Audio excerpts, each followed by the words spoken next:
What's going on, guys, and welcome back to another edition of From Quitters to Winners.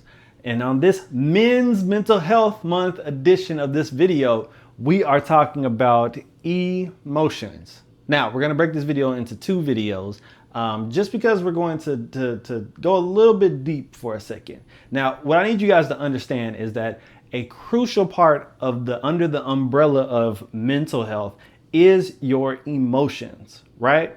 And so I've told y'all that mental health is really just an extension of your regular health. So when we talk about your regular health, a good, way to measure somebody's physical fitness per se is to see, of course, how much do they lift on the bench press or on the squat rack, or how fast can they run a mile, or how their ability to complete a marathon per se, or swimming, or whatever the case may be. You can tangibly see what is the level of a person's fitness level, right?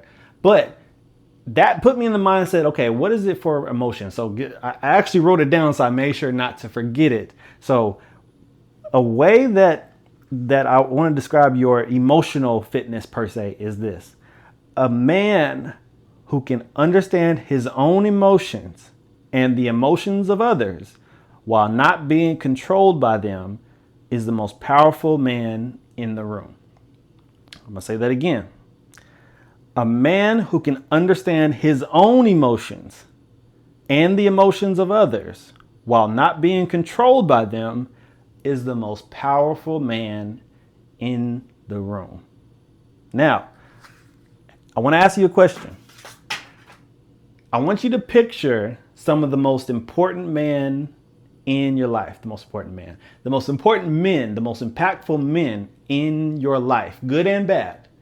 And I want you to ask yourself, what was it like when they lost control? What was it like? Was it extreme sorrow? Was it extreme anger? Was it them yelling? Was it them punching things? Was it them, harming you? Was it abusive? Was it out of control? What was it like when they completely were out of control and not in the driver's seat of their emotions? Now, conversely, if you've never seen that, what was it like when they were in control of their emotions? When the walls were closing in, when life was coming in upon them, when life was throwing them uppercuts, when it was hitting them blows, what was it like for those men when they were able to control on it? Now, obviously, we don't know internally, but outside looking in, what was it like for them? And so this is the petition that I want to make to you today, is that life is going to always throw you some blows. It's going to throw you them uppercuts. It's going to throw the kitchen sink at you. But your ability to control your own emotions, we're going to get to the other people's emotions probably in the next video, but I want you to think about that. What particularly happens when I lose emotions? Are there bad things that happen? Are there negative coping skills that happen? I got clients that participate. I got clients that participate in particular activities that no longer serves them. But because they're emotionally swung, because they're emotionally on the downpour, because they're going through some things, they don't use that outlet properly, they end up harming themselves. You get what I'm saying? And so what I want to petition to you is we need to have proper outlets for our emotions.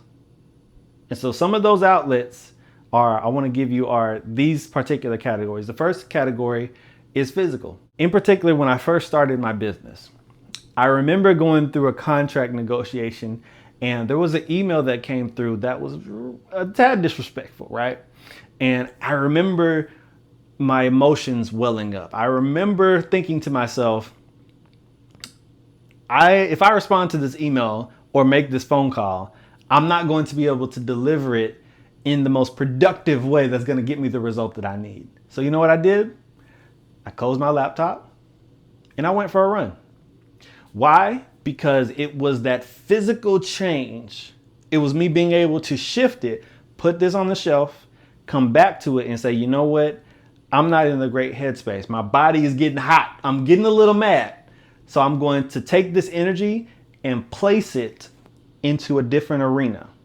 whether it's boxing, whether it's running, whether it's lifting, whether it's jumping jacks, whether it is, those symptoms needed an outlet.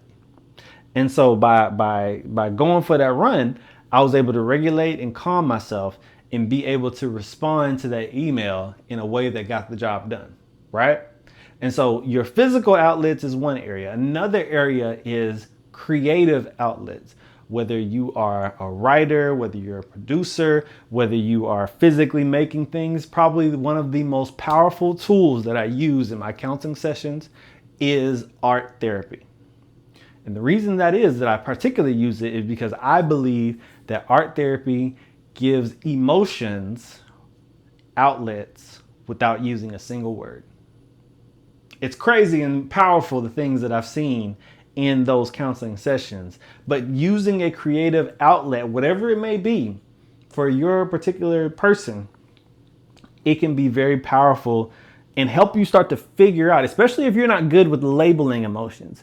If you're not particularly good with saying, you know what, I'm mad, but I don't really know, mad ain't quite the right word. I'm pissed. I don't know if I'm not the right word. I'm agitated. Yeah, I'm really agitated. Why is this agitating me? Because of this. You get what I'm saying? And so art, creative outlets can help you to be able to work through that without uttering a single word, but just allowing yourself to process this, right?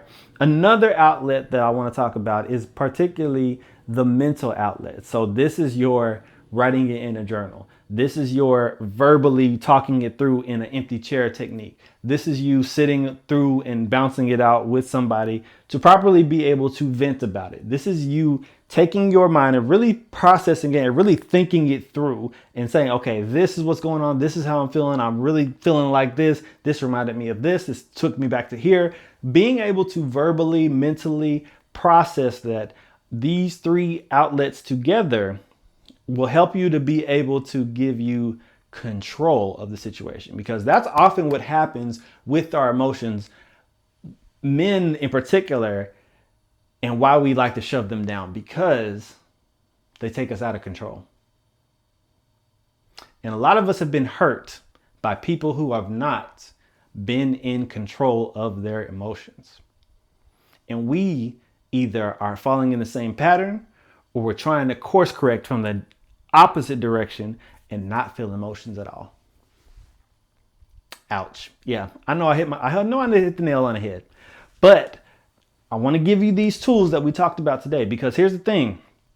Winners, true winners, it's not that winners never lose, it's that they learn from their mistakes. The name of this is not from losers to winners, it's from quitters to winners. Because I believe that the true winners are the people who have had the opportunity to quit, who have had the opportunity to not change, to not do better, but they make the sacrifices, they make the changes, they acknowledge themselves and say, you know what, I'm too emotional.